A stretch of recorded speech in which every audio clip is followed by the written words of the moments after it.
A recent poll was done and they asked about 5,000 students. It is hot. A recent poll was done and they asked over 5,000 students what was their main purpose of going to college. And over half of them said for a higher earning potential. Okay, so if money seems to be the driving factor of going to college, then why do college graduates graduate with over $30,000 of debt? I've helped thousands of young adults with career guidance, and today I'm going to be showing you why the traditional route of education is outdated. And then I'll show you an alternate way of how you can obtain your education debt-free. It's still hot. Haha.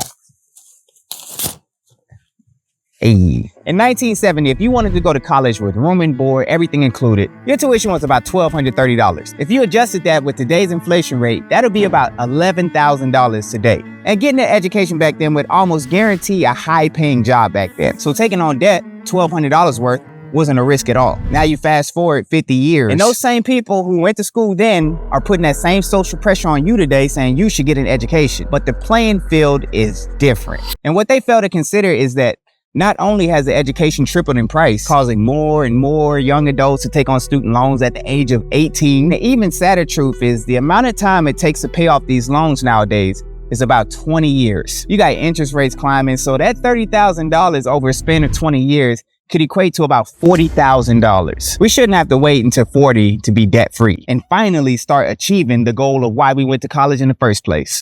There has to be a better way. And I got you. Man, I'm packing up. It's hot out here. We're gonna take this inside. What are you doing? I am filming, baby. Now keep in mind, I do not make these videos on behalf of the Air Force. They do not ask me to make these videos. I do this because 18 years ago, I was broke. I was living at my mama's house and I was a wannabe rapper. I joined the Air Force, fast forward 18 years, bah. Life's good. So I just like to share to people that there's other ways to be successful. Now, all the branches pretty much got the same stuff, but the Air Force has 3 things that separates itself from the other branches, which is why I'm always telling people to join the Air Force. Number 1, it is the safest branch. Hands down, let's get that out the way. I say that because 70% of people who said they wouldn't join the military said they wouldn't join because they don't want to die or they're afraid of like physical injury. The Air Force is also the only branch you're automatically enrolled into a community college upon joining. And what that means is that you receive college credits for all the training that you receive. And they're the only branch where you can start using your $4,500 of tuition assistance right away. Now you gotta check with your supervisor to make sure they're cool with it, but if they allow you to, you can start using your tuition assistance after you complete your initial training. Okay, now that we got that out the way, the Air Force also has a bunch of great education benefits. I'm only gonna talk about 3 because I don't wanna lose you, maybe 3.5. And this is primarily for the active duty members. If you're interested in joining like the National Guard or maybe the Air Force Reserve, I got a video on the screen, you can watch that. Now what most recruiters would tell you when they're talking about joining the Air Force is the $4,500 tuition assistance, blah, blah, blah, blah, blah. And you say, yeah, that's cool, but all my college friends, they're gonna be in college for the next 4 years, and I'm gonna get left behind, right?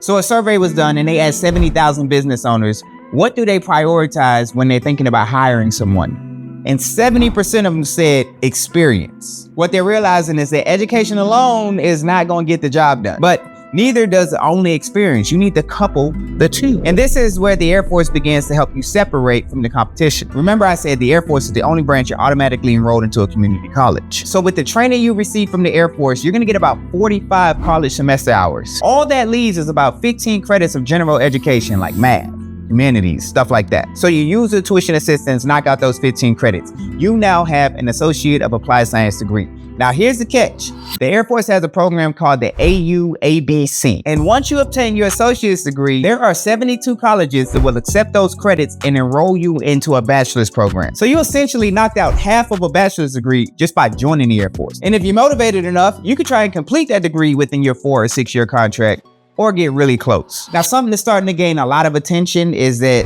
some of these high-paying jobs don't require a degree at all. Instead, they're looking for certification. But just like education, some of these certificates are super expensive. Something to know about the Air Force is that most of their jobs are similar to civilian jobs. And just like the civilian jobs, if they require you to have a certificate to perform the job, the Air Force will require those same mandatory certificates. The only difference is if they require it, they're gonna pay for it. Beyond that, if you want a certification that isn't mandatory, something outside of your career, the Air Force also has this pretty cool program called the Air Force Cool.